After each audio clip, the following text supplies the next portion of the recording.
The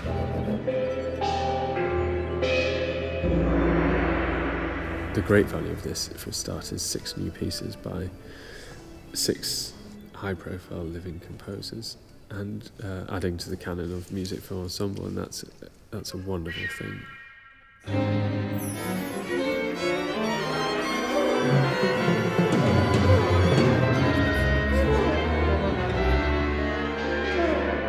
Yeah, I used to go to the Science Museum quite often when I was little, because I lived just south of London. It was quite close to all that area, Natural History Museum, South Bank.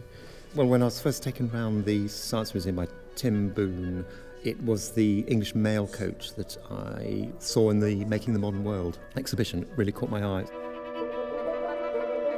The idea of travelling inside it, that appealed to me. I felt that there were a lot of ways that you could solve the problem of writing a site-specific piece, which also needed to be recorded and could also exist as a concert piece. And I decided just to try and write just a self-standing concert piece that possibly works in a concert acoustic, but hopefully when it's played in the Science Museum in front of this English mail coach, there will be an interesting resonance, because I think it helps for the audience to have some visual reference whilst they're listening to the music. And the instruments I chose were ones that I felt resonated with the sound world of Schubert, because the actual title of the piece, Coachman Kronos, is a poem by Goethe, which describes a mail coach trip through the Austrian landscape, and Schubert set this sort of very kinetic song to it.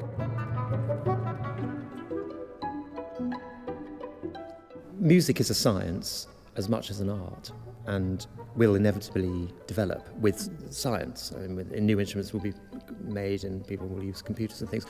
For myself, I think I try to make clear the idea in music. Well, when I first went to the Science Museum to have a look around and decide on what object I might choose, the new media gallery wasn't actually open yet. So Tim Boone from the Science Museum showed me this picture, just a photograph of the first BBC transmitter, which is called the 2LO. And it's this massive, beautiful machine. So I did a little bit of research into it and was really excited about it, because I found out that the first license that the BBC got, they weren't allowed to transmit music for about a month. So I thought, well, how would you do it if you really wanted to transmit some music? How could you find a way to pull the wool over the sort of licenser's ears, as it were, to get a piece out there? And that was my starting point for the whole idea of using the 2LO for this project.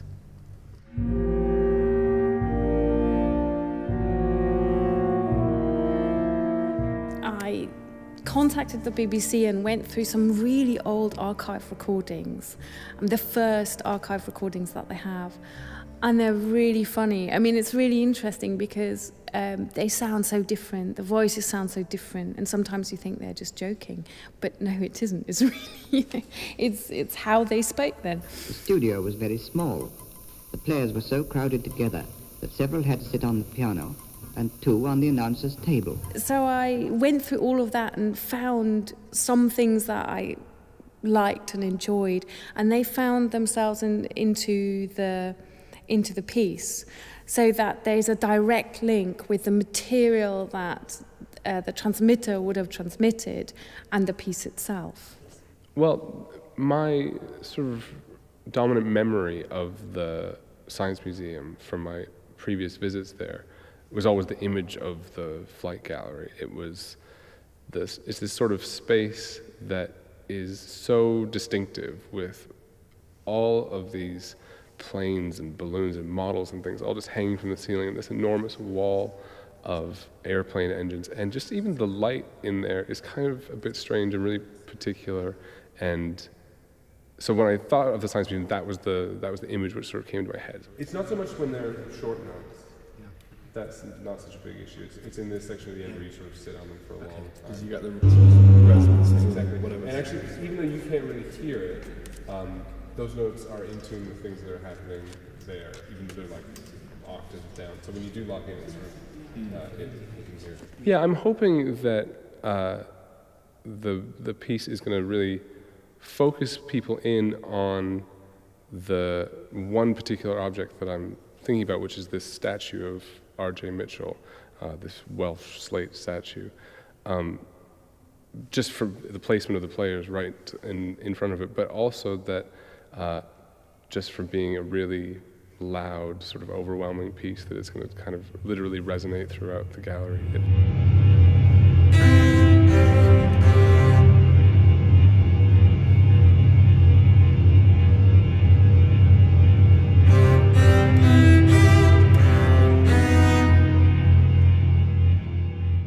This idea that the world is separated in disciplines, I think is a rather kind of, maybe a modernist idea, that this is fine art, this is music, this is science, this is philosophy, this is literature, but we don't think like that. And when I'm doing research for any project, I just do omnivorous research. I think we don't have these barriers anymore between the disciplines, and it makes it much more interesting in a project when your research can be omnivorous and when your research can filter into all of these different ideas.